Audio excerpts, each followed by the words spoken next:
சமூகமே என் பாக்கியமே, உம் சமூகமே என் பாக்கியமே. ஓடி வந்தே உம்மை நோக்கிட, ஓடி வந்தே உம்மை நோக்கிட, உம் குரல் கேட்க, உம் குரல் கேட்க ராஜா இயேசு ராஜா, ராஜா இயேசு ராஜா.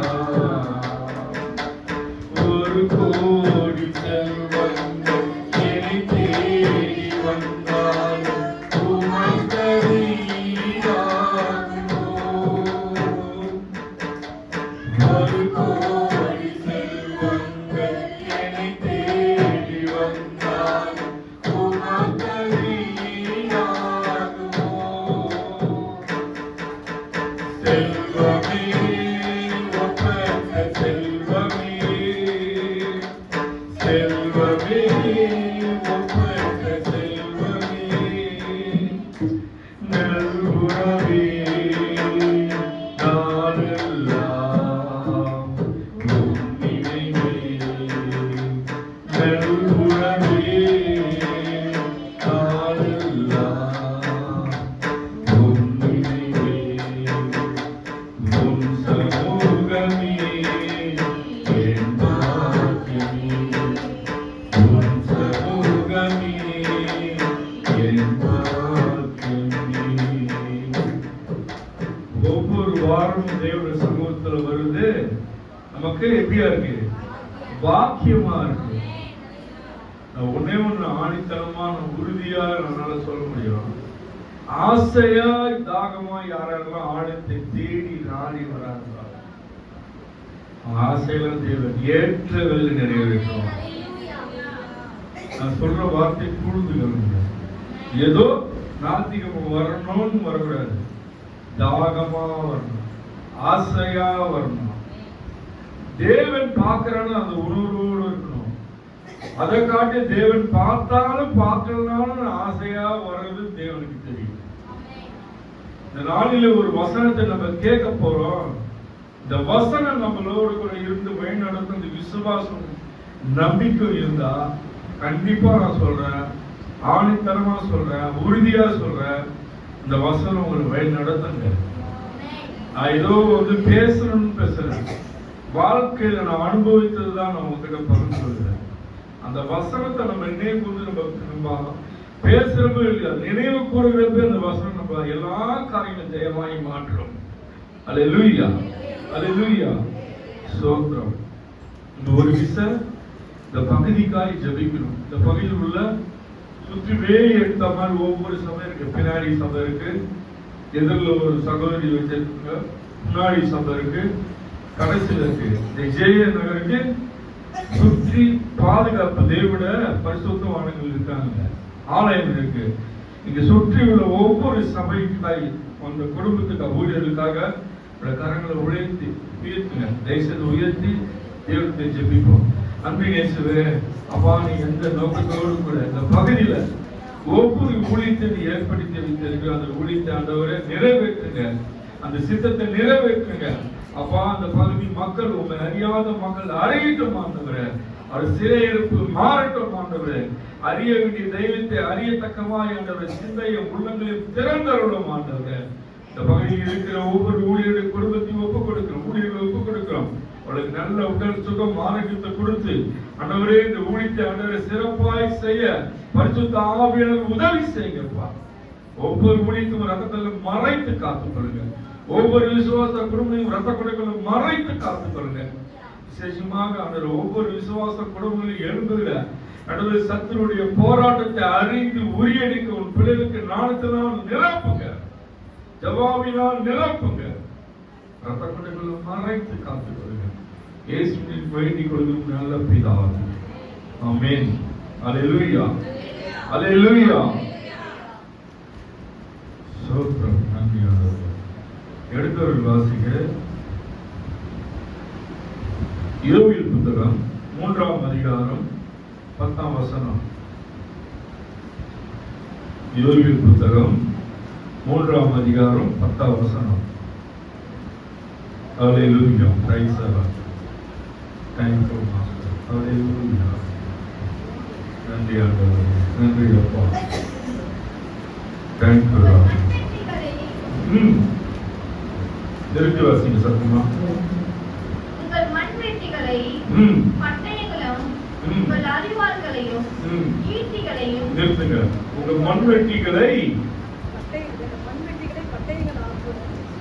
உங்க மண்வெட்டின்னா தெரியுங்களா? எத்தனை பேருக்கு தெரியும்? காரணம் சொல்லுங்க. மண்வெட்டி எப்படியா மாத்தணும்? பட்டயமாய் மாத்தணும். அதோட ஆவிக்குரிய அர்த்தம் என்னது சொல்லுங்க. மண்வெட்டியாய் பார்க்காதீங்க. உங்க பலவீனத்தை நீங்க பார்க்காதீங்க. உங்க பலவீனத்தை எப்படியா மாத்தணும்? பட்டயமாய் மாத்துங்க. ஜபத்துல பட்டயமாய் மாத்துங்க. அந்த மண்வெட்டி போல அதுக்கு ஒரு காரியங்கள் மாத்திரம் உபயோகப்படுத்த நினைக்காதீங்க. அதுக்குள்ளே தங்கி முழுகி போகாதீங்க. பட்டயமாய் மாற்றி நீங்க ஜெயம் பெறுங்க. அடுத்தது வாசிக்குமா. உங்கள் அறிவாள்களை ஈட்டியாகவும் அடியுங்கள், பலவீனனும். புரியுதுங்களா? உங்க பட்டயங்கள் எப்படியா மாத்தணும்? ஈட்டியாய் மாத்தணும். ஈட்டியாய் மாத்தாத நீங்க பலவீனத்தை குறிச்சு நீங்க அப்படியே சோர்ந்து அப்படியே விடாதீங்க. எல்லா பலவீனம் வரும். ஆனா நீங்க எப்படி ஜெயிப்பேன்னா மாத்தணும். நீங்க தான் உங்களை உருவாக்கணும். உங்க பலவீனத்தை நீங்களே ஜபிக்க கத்துக்குங்க. சொல்லிட்டீங்களா? அதோட விட்டுருங்க. தேவனுக்கும் அவங்க காரியம் அவங்களுக்கும். தேவன் கிட்ட சொல்றவங்க தான் அது நம்ம காரியம். தேவனுடைய சொல்லிட்டீங்கன்னா அதோட அவருக்கு கரத்துல ஒப்பு கொடுத்த மாதிரி. கர்த்தருக்கு ஸ்தோத்திரம். அடுத்த வாசிக்க முடியுங்க.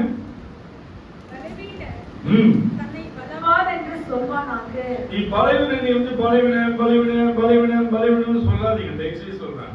இந்த முள்ளு எனக்கு இப்படியா இருக்கு பலவீனன் சொல்லாதீங்க. அவர் என்ன சொல்றாரு கவனிங்க. வாசிங்க. பலவீனனும் தன்னை வந்து பலவான் என்று நீங்க சொல்லணும். அறிக்கணும். நான் இந்த பலவீனம் எனக்கு இருக்கு, இந்த பலவீனம் இருக்கு, இந்த பலவீனமா இருக்கிற பலவீனமா சொன்னா நீங்க உங்களால இந்த பலவீனத்தை மேற்கொள்ள முடியாது. அல்லேலூயா. இயேசு நாமத்தால் பரிசுத்த ஆவியின் உதவியால் நீங்க மேற்கொள்ளணும்னா அந்த பலவீனத்தை நீங்க சொல்லிவே நீங்க எனக்கு இப்படி அந்த பலவீனம் உங்களை விட்டு போகாது. ஏன்னா நீங்க அதை மையப்படுத்திக் கொண்டே இருக்க. அந்த பலவீனத்தை நீங்க சொல்லி அறிக்கிறப்போ அந்த பலவீனம் எப்படி இருக்கும்? அது சந்தோஷமா இருக்கணும். நான் எப்போதும் உங்களோடு இருக்கிறேன்றது இவங்களே அறிகிறார்கள்.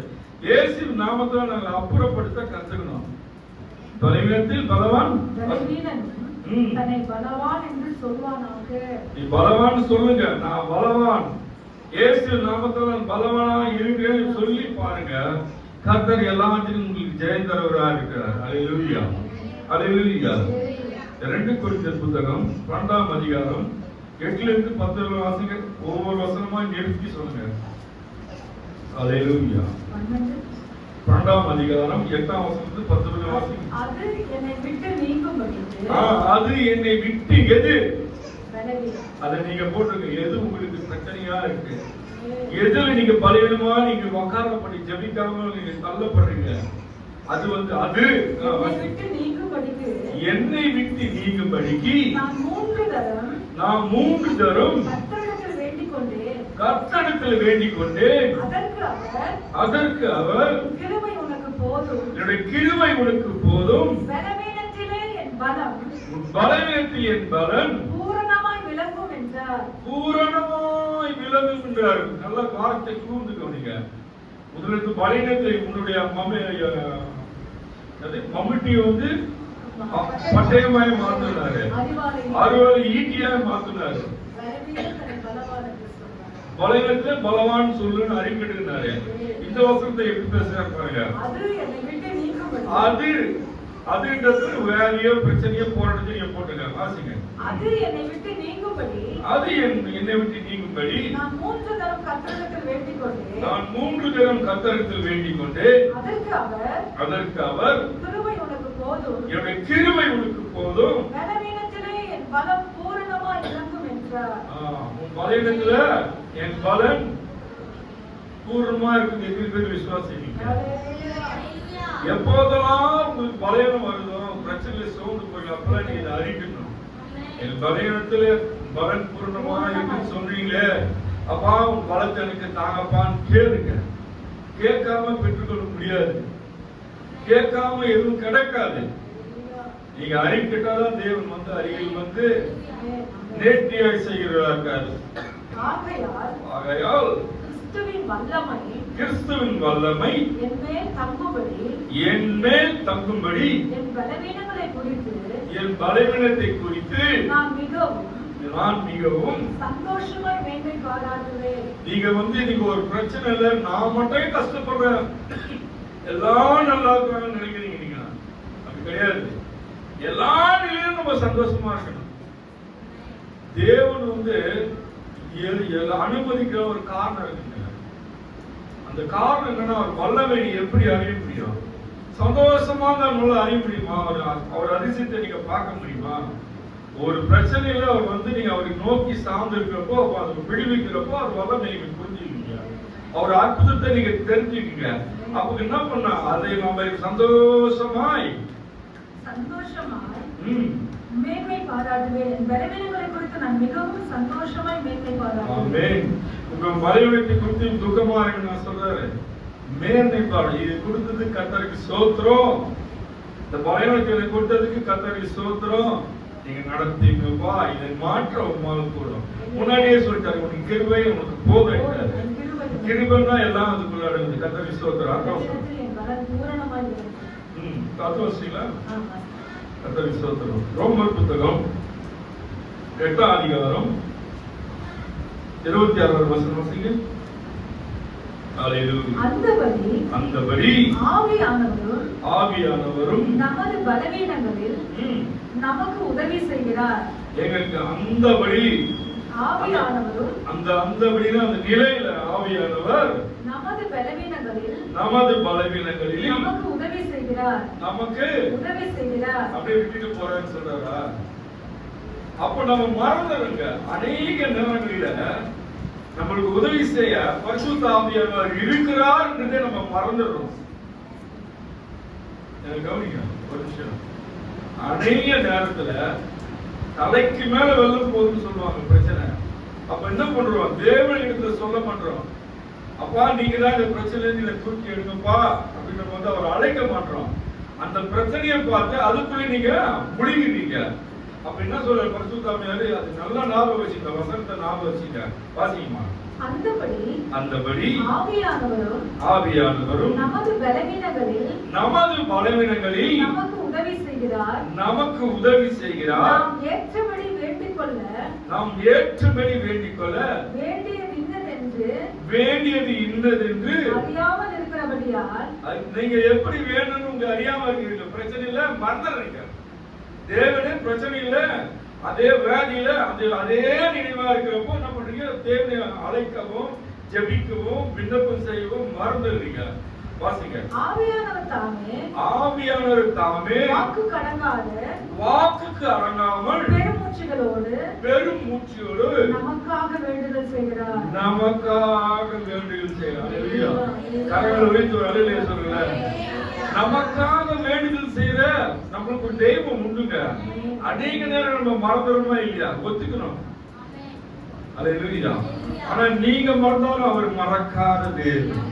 என் மகள் என்னை குறித்து மறந்தாலும், என் மகன் என்னை குறித்து மறந்தாலும், அவருக்கு ஜெபிக்காம இருந்தாலும் உங்களுக்காக ஜெபிக்க பரிசுத்த ஆவியானவர் எப்படி இருக்காரு? பெருமூச்சோடு கூட. என் மகன் எப்படி கஷ்டப்படுது அப்படி மூச்சு விடுறாங்க பாருங்க. இந்த நிலை எப்பதான் மாறும்?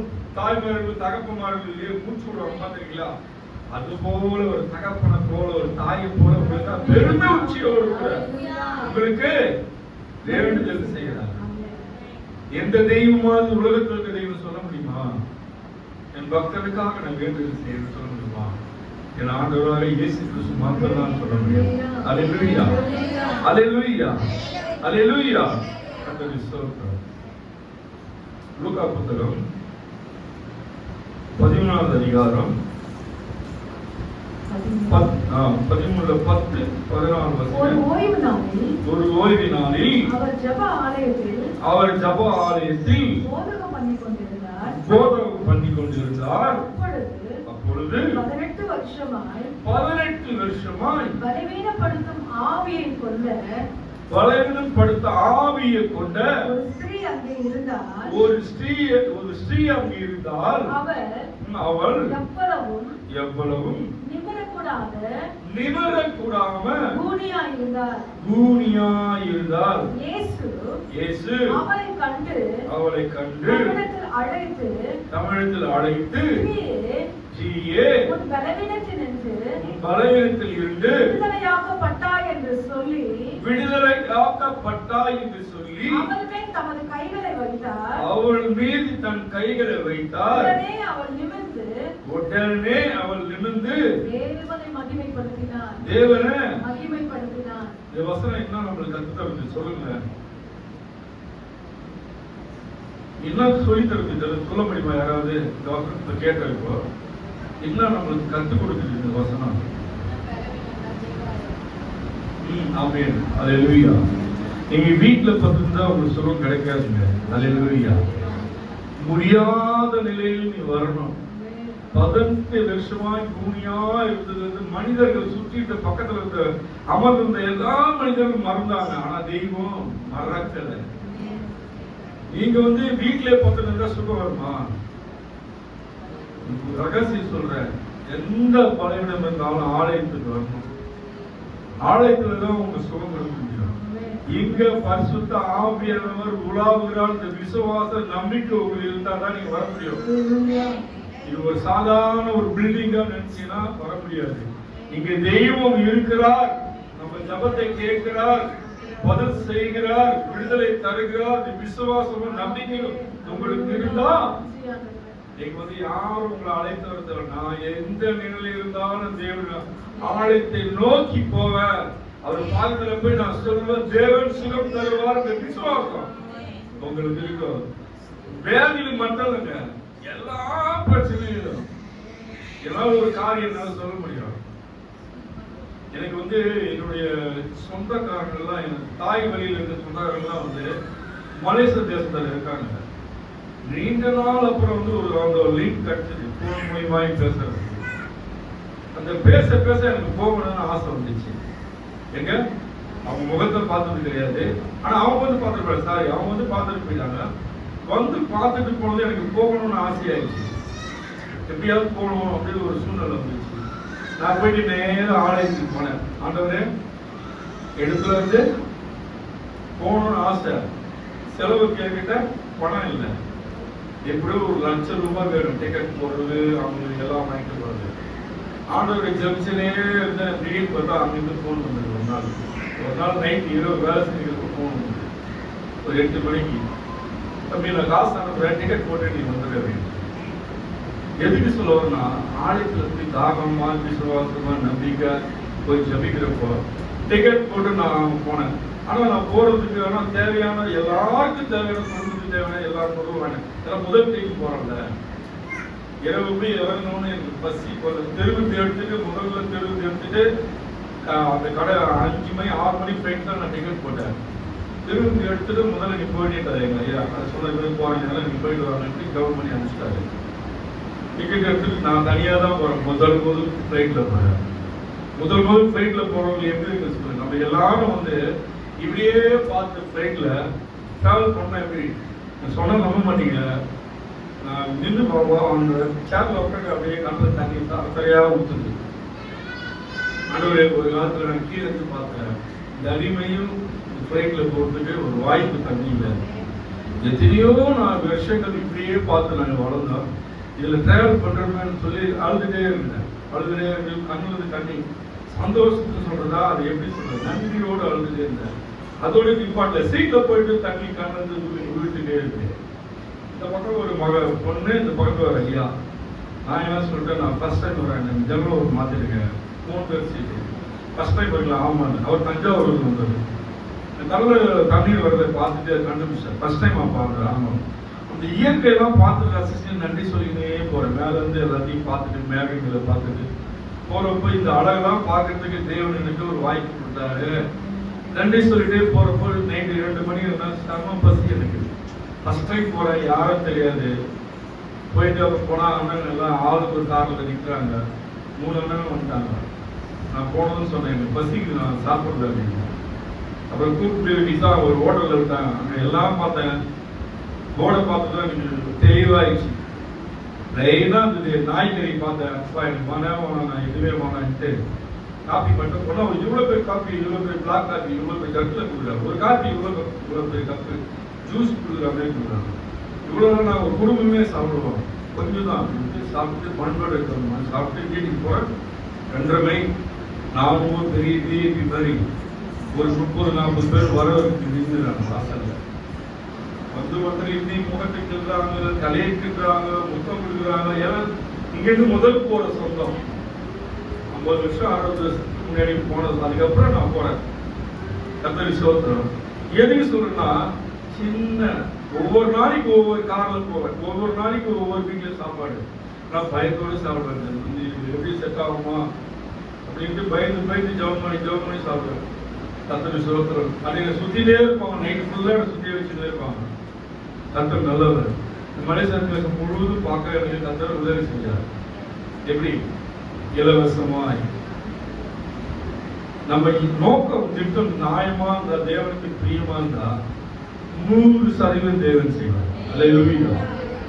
வரும்போது எங்களால் லெக்கேஜ் தூக்க முடியாத அளவுக்கு லெக்கேஜ் 3 லெக்கேஜ் இது பேக்கேஜில் போட்டு அங்க வேற வந்து ஏர்போர்ட்ல வந்து கொடுத்துட்டே இருக்காங்க.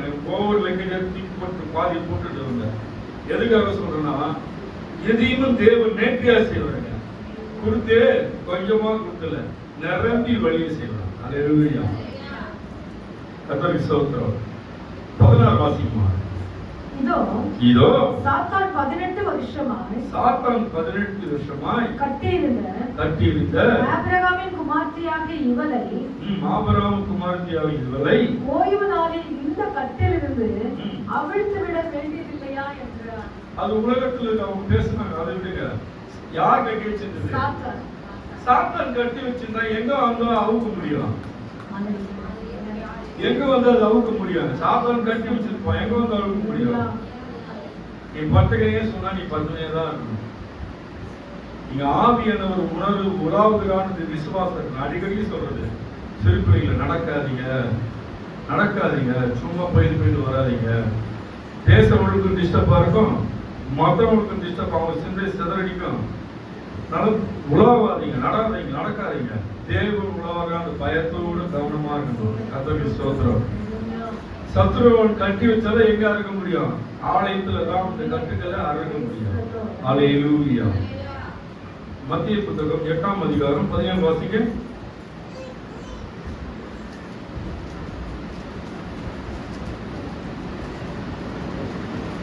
அவர் தாமே நம்முடைய பலவீனங்களை ஏற்றுக்கொண்டு நம்முடைய நோய்களை சுமந்தார் என்று. நல்லா கவனமா கேளுங்க.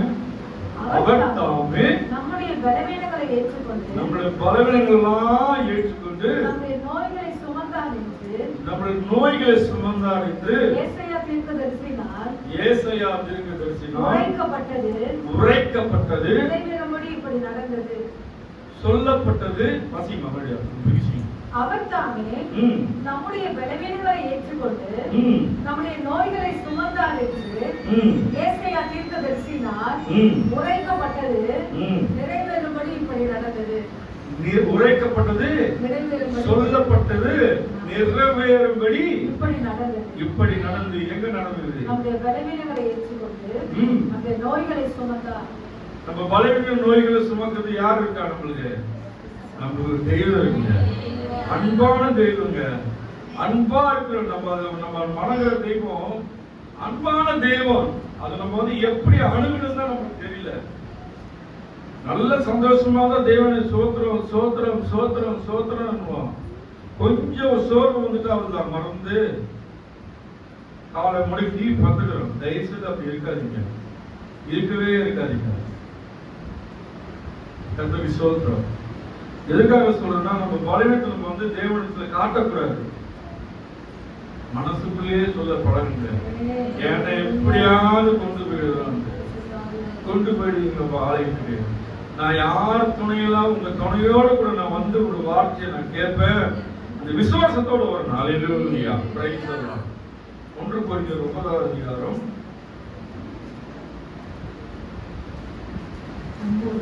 22 வாசிங்க.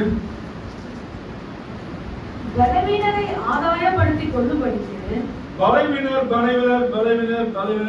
எத்தனை இடத்துல பலவீனம் வந்தது குறிச்சிங்களா? புரியுமா? கர்த்தருக்கு ஸ்தோத்திரம். யாரால் பலவீனமா இருக்கிறீங்கிறது உங்களுக்கு தான் தெரியும். பலவீனமா இருக்கிறவங்களுக்காக இந்த வார்த்தை கடந்து போகுது. ஹல்லேலூயா. பலவீனரை ஆதாயப்படுத்திக் கொள்ளும்படிக்கு பலவீனரை ஆதாயப்படுத்திக் கொள்ளும்படி பலவீனருக்கு பலவீனனை போலானே. நீங்க ஒருத்தர் பலவீனமா இருந்தா அவங்களோட இணைந்திருந்தோம். அவளோடு கூட இணைந்து உங்க வழி நம்ம வழியா ஏற்று நம்மளுக்காக ஜபிக்கணும். அவங்களுக்காக ஜபிக்கணுமா? ஒருத்தர் வேலையோடு இருக்காங்க, ஒருத்தர் முடியாம இருக்கிறாங்கன்னா நம்ம எப்படி மாறணுமா? பலவீனருக்கு பலவீனமா மாறிடணும். எப்படி ஆகிடும்? சிலரை ரட்சிக்கும்படி நம்ம எல்லாருக்கும் எப்படி எல்லாமா இருக்கணும். எல்லாருக்கும் பிடித்த மாதிரி இருக்கணுமா? இந்த பூமியில ஒரு கிஃப்ட் இருக்கு நம்மளுக்கு. இந்த பூமியில ஒவ்வொரு விசுவாசிகளுக்கும் பாடு, கஷ்டம், அவமானம், நிந்தை தெரிக்கிறப்போ ஒரு ரிவார்டு ஒன்று கொடுப்பாங்க. அந்த பூமியில இருக்க பூமியில அந்த ரிவார்டு புரியுது. ரிவார்டுன்னா உலகத்துக்கு காட்டுல ரிவார்டு எந்த சொல்லுவாங்க சொல்லுங்க. ரிவார்டுனா என்னது? உலகத்துக்கு காட்டல ரிவார்டுனா உங்களுக்கு சொல்ல புரியாதுன்னா ஒரு ஷீல்டு கொடுக்குறாங்க, அவார்டு. இது உண்டு. ஒவ்வொரு கிறிஸ்தவ பிள்ளையும் யாரெல்லாம் அவார்டு வாங்குறாங்கன்னு பார்ப்பாங்க. அந்த ரிவார்டு இருந்தால்தான் நம்ம அதோட கடைசியில் உங்களுக்கு சொல்றேன். கர்த்தருக்கு ஸ்தோத்திரம். ஹல்லேலூயா. 22 பார்த்தீங்களா? பிலிப்பியர் புத்தகம் 4ஆம் அதிகாரம் 13வது வசனம் வாசிங்க. ஹல்லேலூயா. என்னை பலப்படுத்துகிற கிறிஸ்துவினாலே எல்லாவற்றையும் செய்ய எனக்கு பலன் உண்டு.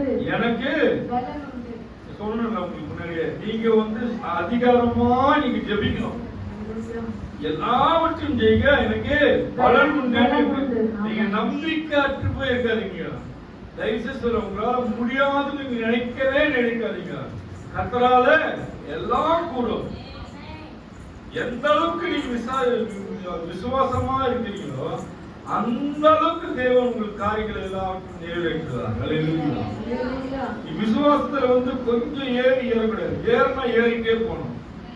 அப்படியே ஏறும், அப்படி டவுன் ஆயிடும்.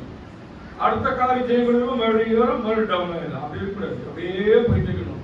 நம்பிக்கை விசுவாசம் பெரிய போறப்போ நீங்க முற்றிலும் எப்படி ஆயிடுங்க? தேவனுக்கு உகந்த பாத்திரமாய் மாறி, அனைவருக்கு சாட்சியுள்ள பாத்திரமாய் மாறி, அனைவருக்கு தேவனுடைய அன்பை சொல்லி, அவர் வல்லமையை சொல்லி, அவர் நாமத்தை சொல்லி ஊழியக்காரியா நீ மாறுறீங்க. ஹல்லேலூயா. எதுக்கு நடத்துறதா? நீ ஊழியம் செய்யணும். தேவனுடைய நாமத்தை வல்லமையை அறிஞ்சாதான் தேவனுடைய நாமத்தை உங்களால் மற்றவங்களுக்கு சொல்ல முடியும். அவர் வல்லமையை சொல்ல முடியும், அவர் அற்புதத்தை சொல்ல முடியும், அவர் மகிமையை சொல்ல முடியும். எதுவுமே தெரியாம இருந்தா நீங்க எப்படி நீங்க சொல்ல முடியும்? சொல்ல முடியுமா உங்களால? ஒரு இடத்துல வேலை செய்யணும்னா ஒரு 10 ரூபாய் சம்பளம் தராங்கன்னா ஒரு இடத்துல 15 ரூபாய் கொடுத்தாங்கன்னா நீங்க என்ன செய்வீங்க?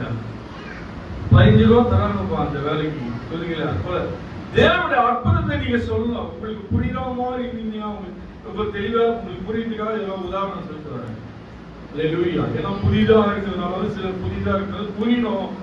ஏதோ ஒன்று பேசிட்டு போகக்கூடாது. உங்களுக்கு புரிஞ்சாதான் அது பேசுறதுக்கான வசனம் கேட்கறதுக்கான ஒரு அர்த்தம் இருக்கும். கர்த்தருக்கு ஸ்தோத்திரம். அது போல தேவனுடைய வல்லமை அறிந்து நீங்க செயல்படணும். கர்த்தருக்கு ஸ்தோத்திரம். வாசிங்க 11 வாசிங்க. என்னுடைய குறைச்சலினால் நான் இப்படி சொல்லுவதில்லை. ஏனெனில் நான் எந்த நிலைமையில் இருந்தாலும் மனரம்யமா இருக்க கற்றுக்கொண்டேன். கவனிங்க, இந்த வசனம் என்ன சொல்லி தருது? கவனிங்க ஒரு நிமிஷம். மீண்டும் வாசிங்க. நான் எந்த நிலைமையில் இருந்தாலும் நான் எந்த நிலையில் இருந்தாலும் நான் மனரம்யமாய் இருக்க எப்படி கற்றுக்கொண்டேன். மனரம்யமான எப்படி இருக்கணும்? கற்றுக்கொண்டேன். எப்படி இருக்கணும்? மனரம்யம்னா என்ன சொல்லுங்களேன்? மகிழ்ச்சியா இருக்கணுங்க. மகிழ்ச்சியா இருக்கணும்.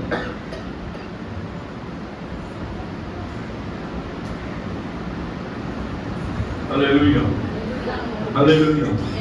நம்ம மனரம்யமா இருக்கணும்.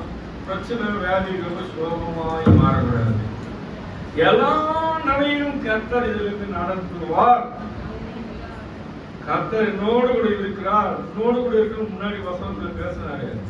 இப்ப என்ன சொல்ல? எல்லா நிலையிலும் மகிழ்ச்சியா இரு, மனரம்யமாய் இருக்க கற்றுக்கொண்டேன். மகிழ்ச்சியா இரு, சோகமா இருக்காத, கண்ணீரோடு இருக்காத, துக்கத்தோடு இருக்காத.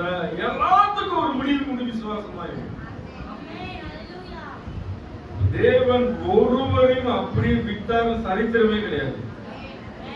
நீ கஷ்டத்தோடு, பாடலோடு, அவமானத்தோடு, நிந்தியோடு இருக்குன்னா நம்மளை ஆராய்ச்சி பார்த்துக்கணும். தயவா உங்களுக்கு சொல்றேன், ஒரு விஷயம் உங்களை அனுபவிக்கிறார்னா அதுக்கு உதாரணம் வந்து யோபு புத்தகங்களை எடுத்துங்க. யோபு தொடரப்போ தேவனுக்கு அனுமதி கேட்டாரா இல்லையா? சாத்தான் வந்து கேட்டாரா இல்லையா? கேட்டு தேவன் அனுமதி கொடுத்தாதான். உங்களால சொல்ல முடியுமா?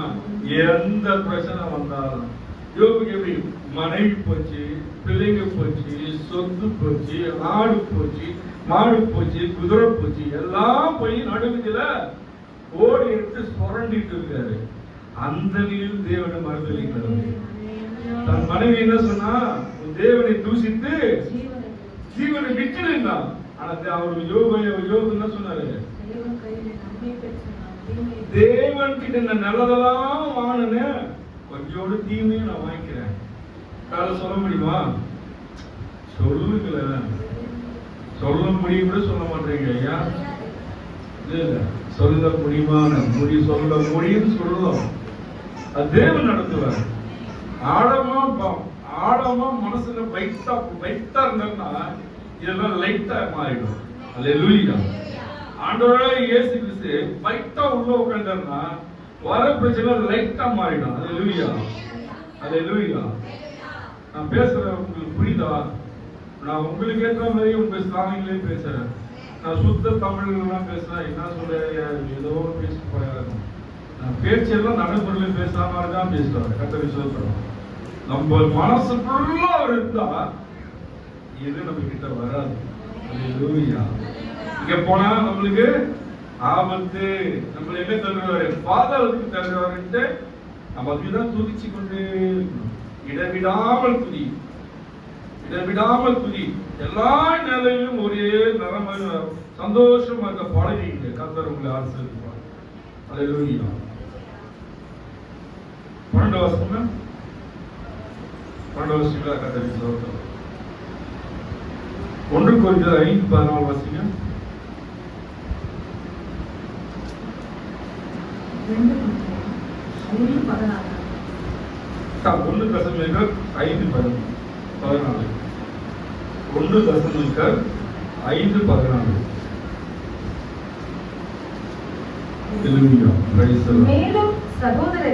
மேலும் சகோதரரே நாங்கள் உங்களுக்கு போதிக்கிறது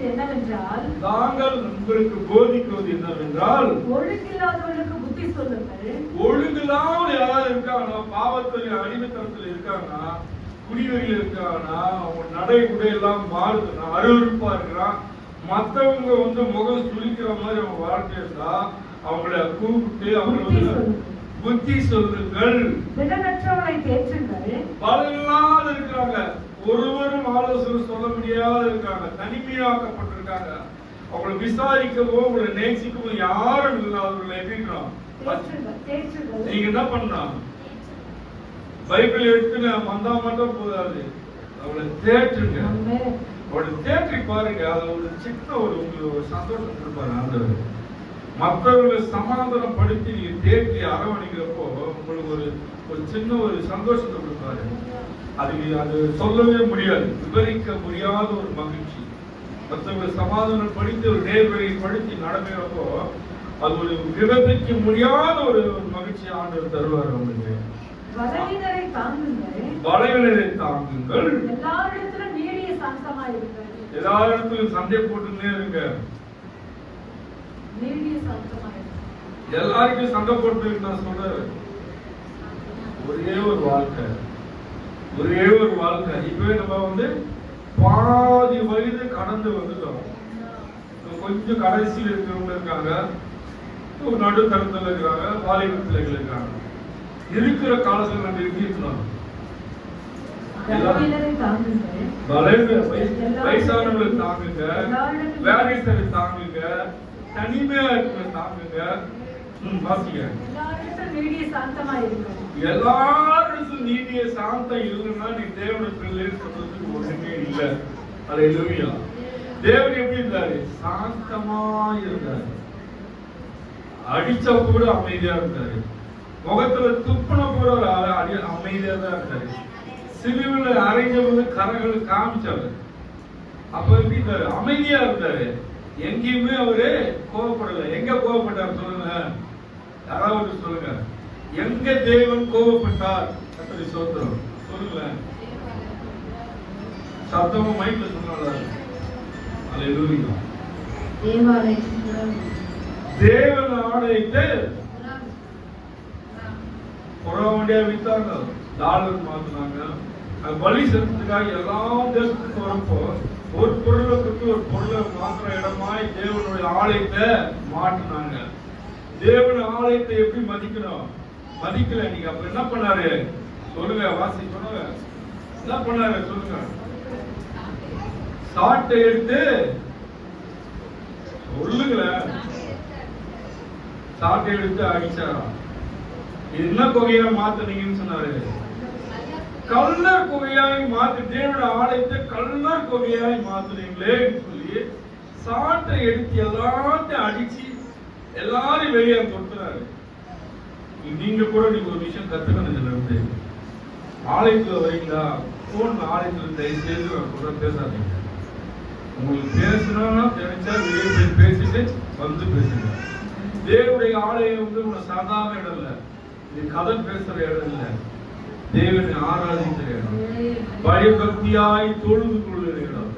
இங்கே உட்கார ஒவ்வொரு அடியும் தேவன் உள்ள அந்த நினைவோடு கொடுக்கணும். ஏன் இதுக்கு எதிர்ப்பு சொல்றேன்? நம்ம அறியாம செய்யறோம். இப்போ வசனம் வரப்ப நான் சொல்லிதான் ஆகணும்.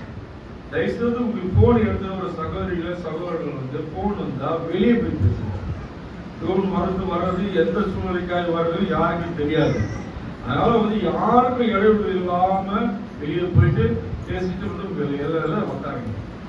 கர்த்தர் உங்களை ஆசீர்வதிப்பார். அது தேவனுக்கு பிரியமா இருக்குது. நாங்க போன் ஆலயத்துல போனாங்கன்னா ஆஃப் பண்ணி வச்சுக்கிறோம். போனை ஆஃப் பண்ணிடுவோம். ஒரு போன் கால் வருது, எமர்ஜென்சி கால் வருதுன்னா பாஸ்டர் கிட்ட அனுமதி கேட்டு, சார் ஐயா இருந்தாலும் எனக்கு போன் கால் வரும், நான் வந்தா எழுந்து போயிடுவேன். நடுவில் இருக்கலாம், ஏன் எழுந்து போன கூப்பிட்டு கேட்பாரு. மைக்கில் கேட்டாலும் கேட்கலாம், நேராக கூப்பிட்டு கேட்கலாம். அப்போ முன்னாடி சொல்லிட்டு பின்னாடி உட்காருங்கன்றது, கடைசியில் உட்காருங்க, நீங்க தனியா பேசி இந்த காரணத்துக்கு எந்த காரியத்துக்காக போன் ஓட்டு சொல்லிட்டுனா அதை பேசிட்டு மறுபடியும் அவர் அனுமதி கேட்டு தான் பேசுறாரு. அங்கேயே சொல்றாரு. யாராவது சொல்றோம் அது பேர் கார்த்திக் போன் பேசினாரு. அங்க போன் பேசுற மூளைக்கு கேமரா இருக்கும். சொல்லிட்டாங்கன்னா அவர் கூப்பிட்டு கேட்டாங்கன்னா முன்னாடியே என்கிட்ட சொல்லிட்டாருன்னு சொல்லுவாரு. ஒழுங்கு இருக்கு சபையில ஒரு ஒழுங்கு. கடவுள் இருக்கிறார், பயத்தோடு நெருக்கத்தோடு நம்ம இருக்கிறப்போ தேவன் நீங்க கனப்படுறப்போ தேவன் உங்களை கனப்படுத்துவார். அல்லேலூயா. எப்போதும் தேவன் பார்க்கல நினைக்காதீங்க. தேவன் உங்களை உற்று பார்த்து கொண்டே இருக்கிறார். நம்ம ஆடையை பார்க்கிறாரு, நம்ம முகத்தை பார்க்கிறாரு, சகிதத்துல பலவீனத்தை பார்க்கிறாரு. எல்லா நிலையும் பார்த்துதான் தேவன் நம்மளுக்கு பலம் தருகிறார். கண்டிப்பா அவனால சொல்ல முடியும். இதெல்லாம் நீங்க கை கொண்டு நடக்கிறப்போ நீங்க வந்தது போல திரும்பி போக மாட்டீங்க ஆலயத்துக்கு. நீங்க எடுத்து வந்தது எல்லாவற்றையும் ஆலயத்துல போட்டுதான் போவீங்க. உங்க பிரச்சனை இங்க போட்டுதான் போவீங்க. உங்க வேதனை இங்க போட்டுதான் போவீங்க. உங்க கண்ணீரை இங்க தொடச்சிட்டு தான் நீங்க போவீங்க. அல்லேலூயா.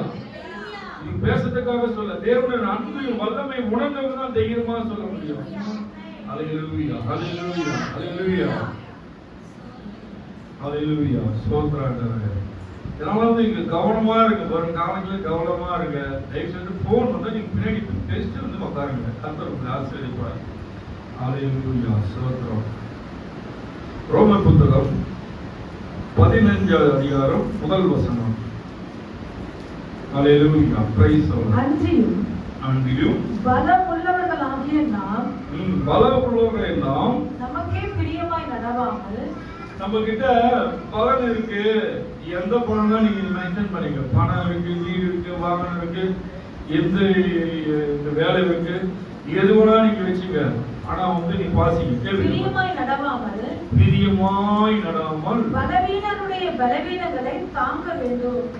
பலவீனமா இருக்கிறவங்க அவங்க பலவீனத்தை தாங்க வேண்டும் அப்படின்னு என்ன சொல்றது? நடக்க முடியாதவங்க சப்போர்ட் பண்றல, தூக்கி விடுறல, அவங்களுக்கு எப்படியா இருக்கணும்? நம்ம கோலாய் நடக்க முடியாத கோலாய் நீங்க மாறி பாருங்க. உங்களுக்கு சோல்டரை கொடுத்து பாருங்க, உங்களுடைய கரங்களை கொடுத்து பாருங்க. பிரச்சனைகளுக்காக உங்களுக்காக அவருக்காக ஜெபிக்க கத்துங்க. முதல்ல ஜெபிக்க கத்துங்க. நம்ம ஏடு எடுக்கிற சபையில ஏடு எடுக்கிற ஒவ்வொரு விண்ணத்துக்கும் தேவன் பதில் செய்துதான் இருக்காரு.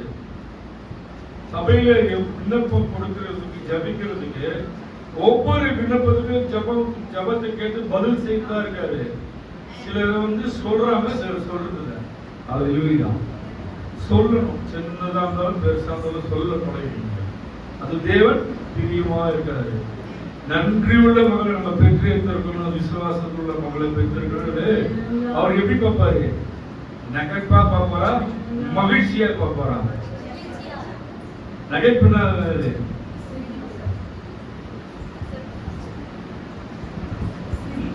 நகைப்பு, சிரிப்பு. இது நகைப்புனா எல்லாம் வாய்க்கு சிரிக்கணும், பொண்ணு தெரியணும். எனக்கு பிரியமான காரியம் செய்யுது அப்படி ஒரு சந்தோஷப்படுறாரு. அவர் மனசை சந்தோஷப்பட்டீங்கன்னா அவங்க எல்லாமே மகிழ்ச்சியாக மாறும். நன்றி. இப்ப கேட்ட வசனம் என்ன உங்களுக்கு சொல்லி தருது? 2வது குறித்து கொண்டோம். லூக்காலே முதல் குறிப்பு நான் அதுல போகாத 2வது குறிப்பு இருப்போம். இப்போ கேட்ட வசனம் நம்மளுக்கு என்ன சொல்லி கொடுத்தது சொல்லுங்களேன். என்ன புரியுது? சத்தமா சொல்லுங்க. யாரா பலவீனமா இருந்தா அவங்களுக்கு என்ன சொல்லணும்? தாங்குங்க, வசனத்தை கொண்டு பலப்படுத்துங்க. அதனால வந்து நீங்க வந்து பலவீனமா அவங்கதான் இருக்கா, நம்மளுக்கு தான் இருக்காது. கதை விசுவாசம் பலவீனம் வியாதி உன்னை சேரும் போது பரிகாரி நீ போதுமே. பரிசுத்த நீரே பாரின் வந்ததால் பாவங்கள் பறந்தோடுதே.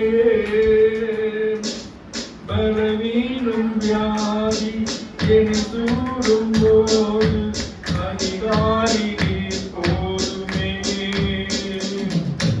பரிசுத்த நீரே பாரின் வந்ததால் பாவங்கள் பறந்தோடுதே.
உங்க பலவீனத்தை குறித்து நீங்க பலவீனமா நீங்களே கடந்து போவது பலவீனம் எடுத்துக்கணும்.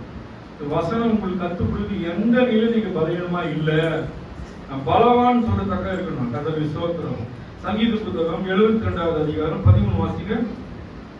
அல்லேலூயா. Praise the Lord. பலவீனனுக்கும் எளியவனுக்கும் அவர் இறங்கி எளியவர்களின் ஆத்துமாக்களை ரட்சிப்பார். முதல் வாசிக்க. பலவீனனுக்கும் எளியவனுக்கும், அதாவது ஒருத்தர் பலவீனமா இருக்கானா அவனுக்கும் எளியவனும் ஒன்றுமில்லாத பரதேசியா இருக்கான்னு வச்சுக்கோங்க, அவர் இறங்கி எளியவர்களின் ஆத்துமாக்களை ரட்சிப்பார். எளியவர்களின் ஆத்துமாக்களை ரட்சிப்பார். என்ன ஒரு தெய்வம் நம்ம தெய்வம்! எவ்வளவு அன்பான தெய்வம் பாருங்க. எளியவர்களை ஒதுக்கி தள்ளி கடந்து போகிற தேவன் இல்லை, அவங்களே ஒதுக்கி தள்ளாத தேவன். நீங்க வாரந்தோறும் வந்தீங்க ஆலயத்துல வந்து உங்க வேலைகளை ஒதுக்கி நேரத்தை ஒதுக்கி வந்து ஆலயத்துல காத்து இருக்கிற வசனத்தை கேட்கிற போது உங்களை ஒதுக்கி தள்ளிட்டு போவாரா? அல்லேலூயா. ஒரு நாள் தேவன் உங்களை ஒதுக்கி தள்ளி போக மாட்டார். அல்லேலூயா. கர்த்தர் உங்களை நடத்த வல்லவராய் இருக்கிறார். அல்லேலூயா. அல்லேலூயா. 1 கொரிந்தியர் முதல் அதிகாரம் 27 வசனம் வாசிங்க. நான் கொடுத்த 16 கொடுத்தனத்தில் முடிச்சிடுறேன். அல்லேலூயா. Praise the lord. ஞானிகளை வெட்கப்படுத்தும்படி தேவன் உலகத்தில் பைத்தியமானவர்களை தெரிந்து கொண்டார். உலகத்திலே பைத்தியமானவர்களை தெரிந்து கொண்டார். ஞானிகளை அறிவாளின்னு சொல்றாங்கல்ல, எனக்கு இது தெரியும் அது தெரியும், நான் இப்படி பேசுவேன் அப்படி பேசுவேன், எல்லா லாபம் நான் கரைச்சி குடிச்சுக்கிறேன் எல்லாமே பேசுவாங்கல்ல, அவங்கள ஞானிகளை வெட்கப்படுத்தும்படி தேவன் உலகத்தில் பைத்தியமானவர்களை தெரிந்து கொண்டார். உலகத்திலே பைத்தியமானவர்களை தெரிந்து கொண்டார். பலமுள்ளவர்களை வெட்கப்படுத்தும்படி நான் பலசாலிங்க, நான் 4 பேரோட தூக்கி போட்டுருவேன், என்னால எல்லா பிரச்சனையும் சமாளிக்க முடியும், எல்லாம் போராட்டத்தை சமாளிக்க முடியும். மார் தட்டுறாங்களா அவங்க சொல்றாரு. தேவன் உலகத்தில் பலவீனமானவர்களை தெரிந்து கொண்டார். பலமுள்ளவர்களை வெட்கப்படுத்தும்படி தேவன் உலகத்தில் பலவீனமானவர்களை தெரிந்து கொண்டார். உலகத்துல பலவீனமா இருக்குல்ல, உங்களை தான் தெரிந்து கொண்டார், உங்களை என்னை தான் தெரிந்து கொண்டார். அல்லேலூயா. அல்லேலூயா. உங்களுக்கு விளங்குதுங்களா? வசனம் விளங்குதுங்களா? நீங்க நினைக்கலாம் நான் வந்து ஏழையா இருக்கிறேன், நான் தனிமையா இருக்கிறேன், நான் ஒன்றும் இல்லாம நிக்கிறேன், வெறுமையா இருக்கிறேன்னு நினைக்கலாம். உங்களோட தேவன் மாத்திரம் தான் போதாதா? சொல்லுங்களேன். எத்தனை பேர் கூட ஏசப்பா என்னோடு இருந்தா போதும் நினைக்கிறோங்க. தேவன் என்னோடு கூட இருந்தால் மாத்திரம் போதும் நினைக்கிறோம். எல்லாமே ஜெயமாய் மாறும். நம்ம சிந்தையை மத்ததுக்கு மேல சிதறிட்டா, மத்ததுக்கு மேல திருப்பினா நீங்க எப்படி இருக்கீங்க? பலவீனமாய் மாற்றப்படுவீங்க. அது ஒரு பலவீனம்.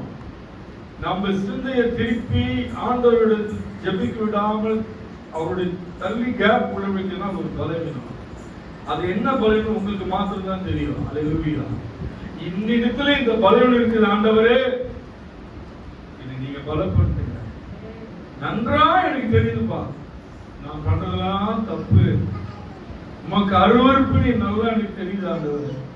தயவுசெய்து சொல்ற, யாருக்கு எனக்கு தெரியாது, யாரா இருந்தாலும் உங்க நிலையை நீங்க ஆண்டவரோட ஒப்பு கொடுத்து உங்க நிலையை மாற்றிக் கொடுங்க. நீங்க ஆவியானவர் வந்து மனுஷன் பேசுறான்னு நினைச்சா நீங்க மனுஷன் பேச வந்த பொழுதுதான் போறீங்க. ஆவியானவர் பேசுறாருன்னா அது கர்த்தரோட உங்களை சீர்படுத்தவும் உங்களை ஒழுங்குபடுத்தவும் தேவனுக்கு நேராய் திருப்பவும் தான். அதை தயவுசெய்து சொல்றேன், உங்க நிலைகள் எல்லாம் நீங்க ஒப்பு கொடுங்க. உங்க தவறுகளை ஒப்புக் கொடுக்கணும். எப்படி? நம்முடைய தவறுகளை நம்ம தான் ஒத்துக்க முடியும், பக்கத்துல நீங்க ஒத்துக்கொள்ள முடியாது. நம்ம தவறுகளை நம்ம ஒத்துக்கொண்டு, அப்பா இந்த பலவீனத்தில் நான் வீழ்ந்து போறப்பா, அப்பப்போ வீழ்ந்துறப்பா, இந்த பலவீனம் என்னை தாக்குது ஆண்டவரே, எதுக்கு நான் ஜெயம் பெற பரிசுத்த ஆவியானவரே எனக்கு உதவி செய்யுங்கப்பா, எங்களை மீண்டு வரணும் ஆண்டவர். இது உன்னிடத்தில் வராமல் என்னை தடை பண்ணுது, இந்த காரியம் உன்னிடத்தில் கிட்டி வராமல் இந்த உங்ககிட்ட வந்து தகப்பன்னு சொல்லக்கூட முடியாமல் நாவை தடை செய்கிற காரியம் எதுவும் உங்களுக்கு நல்லா தெரியும். அல்லேலூயா. இதுல இருந்து என்னை மாற்றி உங்களுடைய மகளாய் உங்களுடைய மகனாய் என்னை மாற்றி உமக்குள்ளா நீ நடத்துங்க ஆண்டவரே அப்படின்னு ஜெபித்து கேட்டு பாருங்க. தேவன் எவன் ஒருவன் கேட்கிறான் அவன் தான் பெற்றுக்கொள்ள முடியும். அல்லேலூயா. உங்க நிலையை மாற்றிக்கொள்ளுங்க. தயவுசெய்து சொல்றேன், உங்களுடைய குற்றப்படுத்தி பேசல, உங்கள் பலவீனங்களை சுட்டி காமிக்கிறார் பரிசுத்த ஆவியானவர். உங்கள் பலவீனங்களை சுட்டி காமிக்கிறப்போ நீங்க அவர் மன உகந்து நீங்க கொடுக்குற நீங்க ஒத்துக்கொள்ளு ஒப்புருவாங்கன்னா அதுக்கு பின்னாடி என்ன வரும்? அவமானம் தான் மிஞ்சும், நிந்தைதான் மிஞ்சும். அவமானத்துக்கு நீங்க முன்கொள்றீங்கன்னா நீங்க ஒப்புரு ஆகாம இருங்க. ஒப்புரு ஆகணும்னா நீங்க அவமானத்திலிருந்து வெளியே வரணும், தப்பிக்கணும்னு நினைக்கிறீங்களா? நீங்க ஆண்டவரத்துல ஒப்புருவாங்க, மன்னிப்பு கேட்டு இதுல இருந்து நீங்க தான் என்ன காப்பாற்றணும்னு நீங்க கேட்கணும். கர்த்தருக்கு ஸ்தோத்திரம். இது யாருக்கு நேராகி போய் இந்த வார்த்தை போனாலும் பரிசுத்த ஆவியானவரே உங்க பிள்ளைகளை நீ நடத்துங்கப்பா. இந்த பிள்ளைகளை ஆண்டவரே ஒப்புரவாகிற ஒவ்வொரு பிள்ளைகளையும் நீ நடத்துங்க ஆண்டவரே. அப்பா அந்த பலவீனத்தின் பிள்ளைகளை விடுவித்து பரிசுத்த ஆவியானவர் உமக்குள்ளா நீ மாற்றி நடத்துங்க. தேவனுடைய காரியங்கள் எல்லாவற்றையும் மாற்றி கொண்டான்னு சொல்லத்தக்க இந்த அற்புதமான தெய்வத்தை நான் அனகத நிமித்த நான் பரிசுத்தமாய் மாறணும்னு சொல்லத்தக்க ஒரு அற்புதங்களை செய்யுங்க. அல்லேலூயா, அல்லேலூயா. ஸ்தோத்திரம். நன்றி ஆண்டவரே. ஏசாயா புத்தகம் 41வது அதிகாரம் 10ஆம் வசனம் வாசிங்க. ஏசாயா புத்தகம் 41வது அதிகாரம் 10ஆம் வசனம். நீ பயப்படாதே, நீ பயப்படாதே, நான் உன்னுடனே இருக்கிறேன், நான் உன்னோடு கூட இருக்கிறேன், திகையாதே, நான் உன் தேவன், நான் உன் தேவன், நான் உன்னை பலப்படுத்தி உனக்கு சகாயம் பண்ணுவேன், உனக்கு உதவி செய்வேன். நீதியின் வலதுகரத்தினால். ஒரு நிமிஷம் அல்லேலூயா சொல்லுங்க. ஒருத்தருக்கு உதவி செஞ்சா நீங்க சொல்றீங்க, தேங்க்ஸ் சொல்றீங்களா இல்லையா? நன்றி சொல்றீங்களா இல்லையா? அவர் என்ன சொல்றாரு? வாக்குறுதியா தராரு. இந்த வசனத்தை விசுவாசிகளுக்காக அவர் சொல்றாரு. விசுவாசி பாருங்க, நம்புங்க, அப்படியே நம்புங்க. வாசிங்க, மறுபடியும் வாசிங்க. நீ பயப்படாதே, நீ பயப்படாதே, நான் உன்னோடே இருக்கிறேன், திகையாதே, நான் உன் தேவன், நான் உன்னை பலப்படுத்தி உனக்கு சகாயம் பண்ணுவேன், உன்னை பலப்படுத்தி உன் கரங்களை பலப்படுத்தி உனக்கு உதவி செய்வேன். என் நீதியின் வலதுகரத்தினால், என்னுடைய நீதியின் என் உண்மையின் வலதுகரத்தினால் உன்னை தாங்குவேன். அல்லேலூயா. எப்படி பேசுறாரு பாருங்க, எப்படிலாம் நம்மளை திடப்படுத்துறாரு பாருங்க ஆண்டவர். நம்ம பலவீனமான தேவனுக்கு தெரியுங்க. அதாவது வசனம் எல்லாம் முன்கூட்டியே எழுதி வச்சிருக்கோம். இது சாதாரணமா எடுத்து வந்து நம்ம பிரசனம் பண்ணல. பல மணி நேரம் உட்காந்து சபையில என்ன நடக்கிறது உற்று பார்த்து பலவீனங்கள் தாக்குதுன்றதுக்காக அந்த பலவீனத்தை குறித்து எடுத்து மட்டும் வைக்கிறோம். வராதவங்களுக்கெல்லாம் வந்தவங்களுக்கு இந்த வசனம் அவங்க வாழ்க்கையில பேசுறோம், வராதவங்களுக்கு போய் சேரும். அவங்க எங்க இருந்தாலும் இந்த கேட்ட வசனம் அவங்க வாழ்க்கையில கிரியை செய்யும், அவங்க குடும்பத்துல கிரியை செய்யும். ஆமென், அல்லேலூயா. எடுத்து வாசிங்க. ஏசாயா புத்தகம் நான் படிக்கிறேன். ஏசாயா புத்தகம் 40வது அதிகாரம் 29வது வசனம்.